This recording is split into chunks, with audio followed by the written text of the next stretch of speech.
Welcome to the Bringing the Human Back to Human Resources podcast, the podcast all about the delicate balance between people and business, and quite literally reconnecting the two.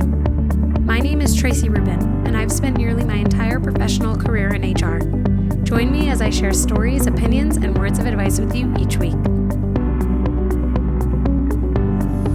Hi, everyone. Welcome back to the podcast. Thank you so much for being here. Just a reminder that you should follow me on Instagram at hrtraci. You can click the link in my show notes as well to get connected with my website, LinkedIn, all of the above. So for this week, I am going to really focus mostly on some pieces of advice. So I've gotten a lot of questions through Instagram mostly and some LinkedIn DMs around various topics or on various topics. So I don't know how long this episode will be. I guess we'll see when we get to it. But anyway, here we go. I should preface by saying if you also have any questions or want some advice, I really try to answer every single DM as quickly and as urgently as possible. So I highly encourage that you hit me up, shoot me a DM, message me. You can even send me an audio message. I'm happy to listen. Actually, sometimes I'll send those back. Anyway, one of the first questions that I received recently was really around a person being allegedly accused of creating a hostile work environment. So that is obviously super serious. And this person basically said that they vehemently disagree with the accusations and that they felt that the way the HR person brought it up was very bizarre. So the way that the HR person brought it up, I agree, pretty bizarre. They said that it was part of a performance review through an email late on a Friday, and the person was off on that Friday. So I don't really know what the HR team expected when they sent that, or what the HR director in this case expected, but it's really not the way that you go about those types of situations.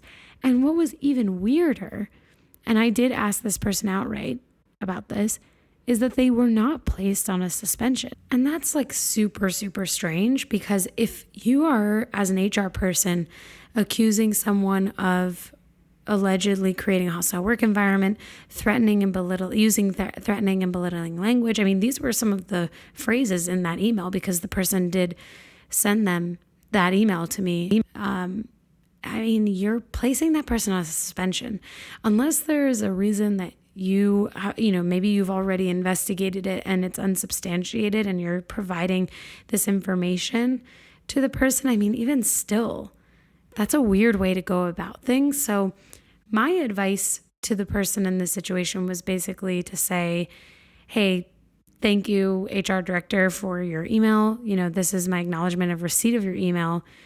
Also, as you can imagine, I'm extremely upset by these alleged concerns, because I care a lot for my team and the people at so-and-so company. And it's really important to me that we meet in order to gain some clarity on this situation. And I think I had said something like, or suggested saying something like, these concerns, I take these concerns extremely seriously. And I think I said, I take these alleged concerns super seriously. And it's my priority that we work together to move forward. Because my thought process to the individual was that, if they're not placing you on a paid suspension or suspension in general, then either they don't have any information and they just, I don't know, this is how they normally go through this type of situation, or they're really, really, really not sure what's going on and they're trying to gain your perspective. At any rate, and I said this to this person, at any rate, this HR director is not handling this correctly, because actually you should be on a suspension if these concerns are actually being brought up by employees or if they've been observed. And this person totally agreed with me. And I also said, well, did you get terminated? Like, maybe that's why you're not suspended. And they were like, no, I didn't get terminated either. I'm just on PTO and they sent me this email. So I'll have to update you with what happens there, but that's really, really bizarre. So I'm sharing this question and answer piece of advice, I guess, with this person's situation because I'm sure that this happens more often than I realize. And my best advice to you, if this happens to you where someone is alleging, hostile work environment or threatening language, or, that someone has brought up these concerns, that you don't say anything in writing that you could later regret, or put anything in writing that actually admits guilt, especially if you feel or know that you have not done something. If you have acted in those ways, then I just think as a human being, like the right thing to do is to be accountable and to first and foremost not do anything like that. But if you have, to own it, because those were the actions that you decided to take. But if you did not take those actions or feel that you've been acting totally within the guidance and the scope of the policies, for example, and what's tolerable and appropriate, then you should be very careful not to put anything in writing that you wouldn't say in 6 months was the right thing to say. So it's always better, in my experience, even on the HR side of things, to have a conversation. And so flipping the script there, if you're an HR person, I would strongly suggest that you also don't put things in writing that could hold you to those things specifically. So let's say these two parties end up going into litigation. Let's say the person who came to me sues their company, and the company then has hires their lawyers or asks their lawyers to defend them or figure out, what the next best step is. Those emails, whatever you put into writing, actually can have a huge impact on the way in which you are able to mitigate risk for your company. So you want to make sure that you're not putting anything in writing on either end side of the fence, whether you're the employee in the situation or the HR person. Keep things vague when you can, and don't put things in writing that you're potentially later going to regret because they pigeonhole you into some sort of accountability or, acknowledgement of guilt when there potentially didn't need to be. So on either side of the fence, that's my best advice. And I have seen HR professionals and employees put things in writing that I'm sure that they later regretted.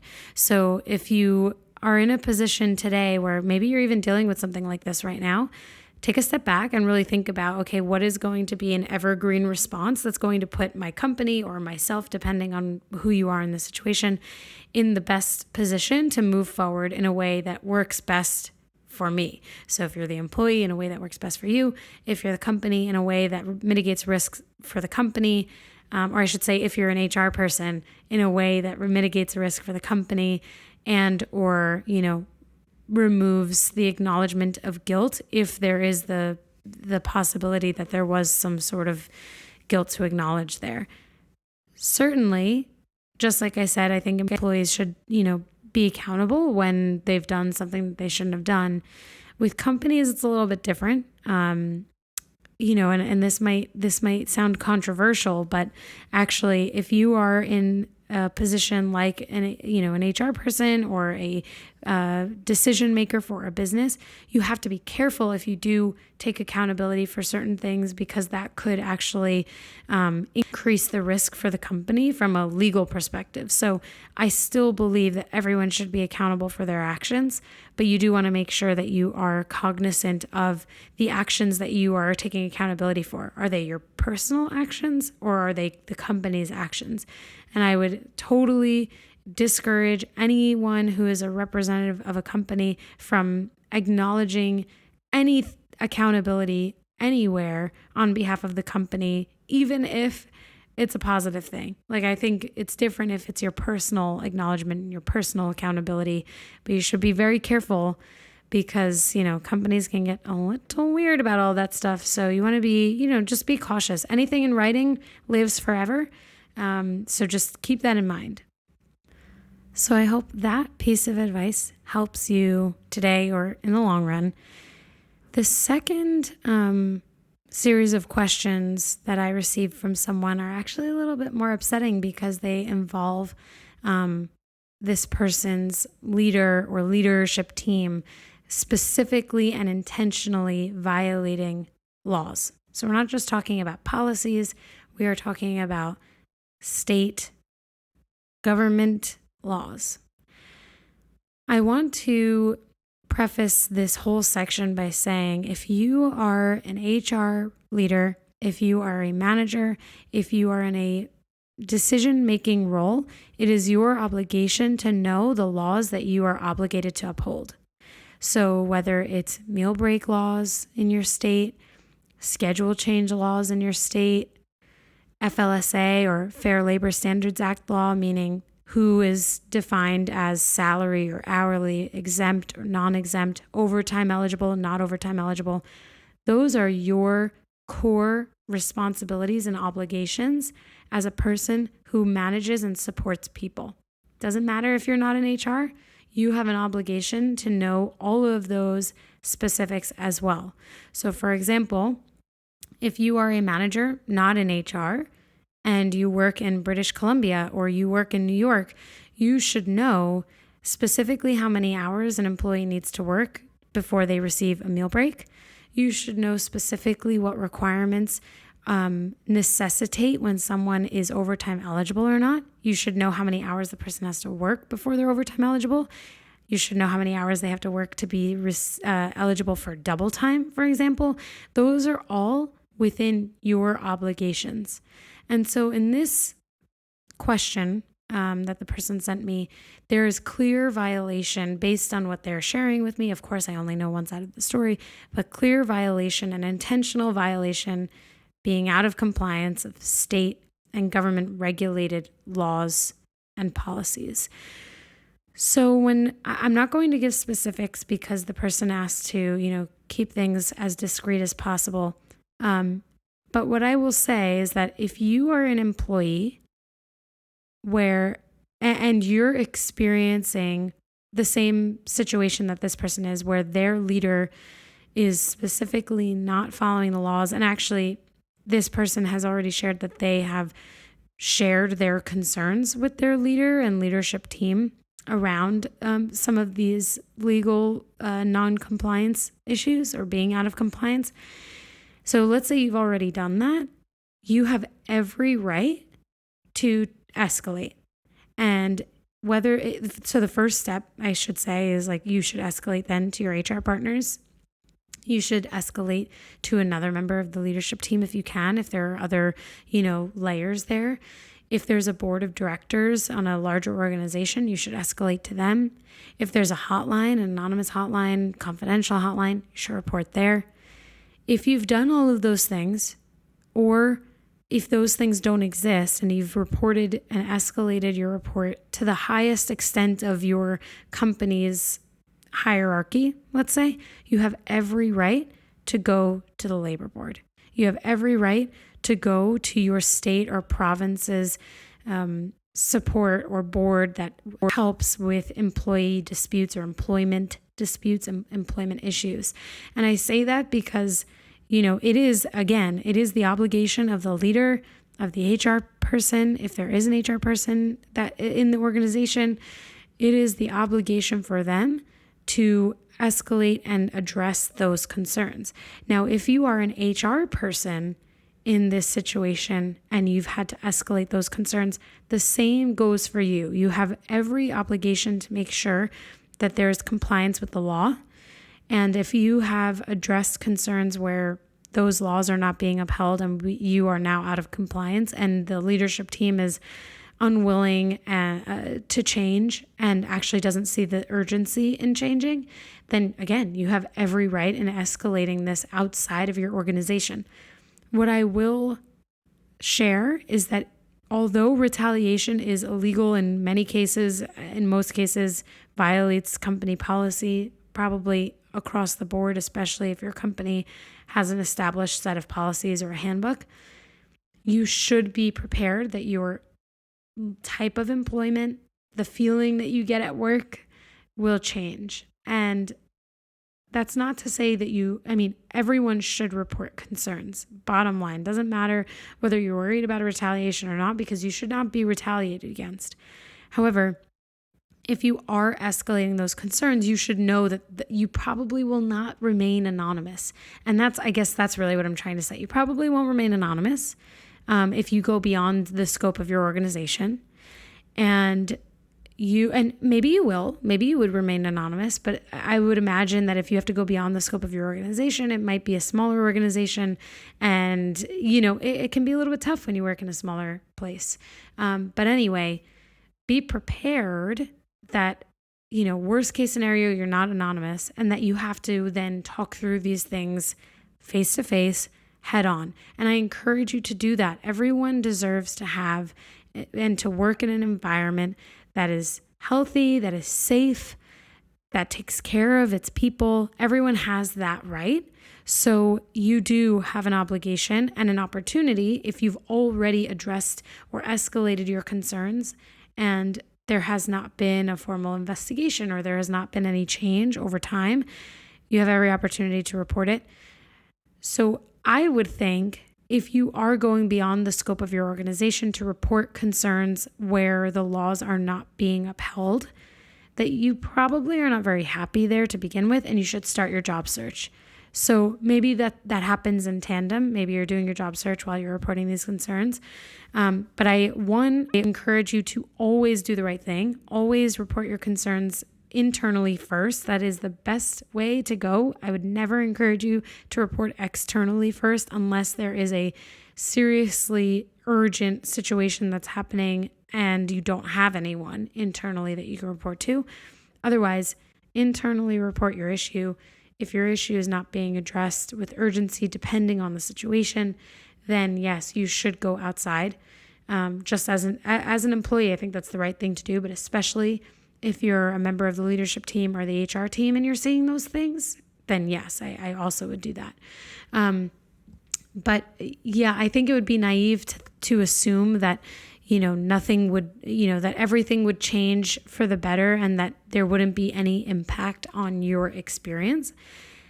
Again, retaliation is intolerable, and there are serious lawsuits that come of retaliation cases or from retaliation. Let's say, like if someone has proven that they've been retaliated against, there have been very clear wins in litigation against, because of retaliation. So I would say that 99% of the time will not happen. But if you're in an environment where already the law is being neglected and these concerns have been addressed, then you should probably just, for the betterment of yourself and putting yourself in the best situation possible to be able to not only protect yourself, but also do the right thing and report these concerns so that others don't have to experience the same things.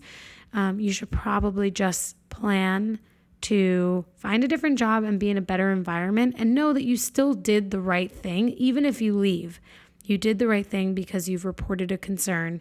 And if it's beyond the scope of the organization because the organization internally wasn't handling it, then that means that someone is going to make sure that it gets handled and fixed.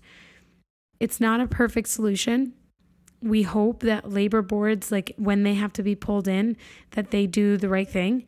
But it does unfortunately kind of come down to the person in charge. I mean, in private companies, I actually don't really know how it works. I mean, maybe they receive citations and fines. I know that that's definitely true.